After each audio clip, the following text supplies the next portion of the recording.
Bonjour, aujourd'hui j'ai trouvé chez mon boucher des gigotins de lapin. Et ça va être merveilleux à mitonner. Et je vais les accompagner de tranches de butternut que je vais cuire tout simplement au four et puis une petite poêlée de champignons. Alors voilà, c'est parti!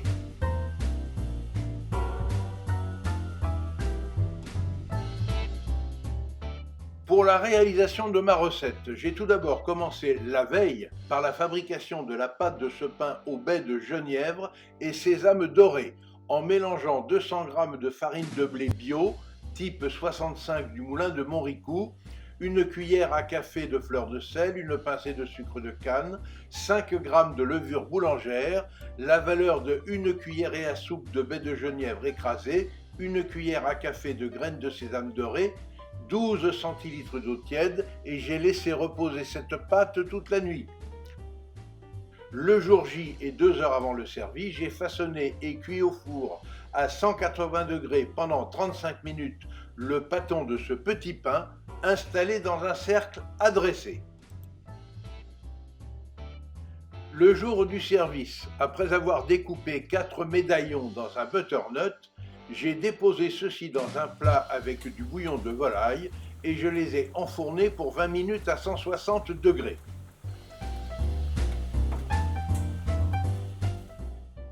Pendant ce temps, j'ai lancé tranquillement la cuisson des champignons avec l'échalote émincée.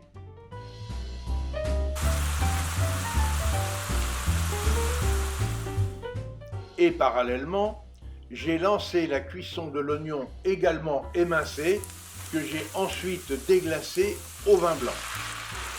Puis le moment est venu de procéder à la cuisson des gigotins de lapin que j'ai d'abord saisis sur leurs deux faces avant de les déposer sur le lit d'oignon, de les assaisonner de fleurs de sel et piment d'Espelette, de les badigeonner de moutarde et de les laisser cuire à feu doux en les retournant régulièrement.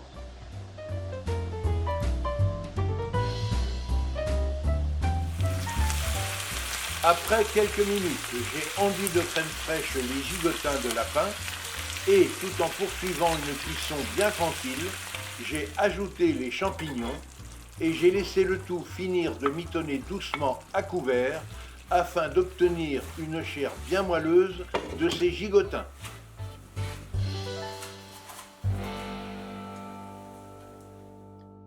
Voilà, tous les ingrédients sont prêts. Il suffit de dresser sur des assiettes chaudes 2 médaillons de butternut surmontés d'un gigotin de lapin, le tout entouré de champignons, décoré de fleurs comestibles du jardin, et de passer aussitôt à table pour se régaler. Pour accompagner ce plat savoureux, j'ai choisi l'excellente cuvée La Part des Biches, un 100% Malbec de 2018, du Clos Triguedina de Jean-Luc et Sabine Baldès. Et cet accord mets et vin s'est révélé absolument parfait.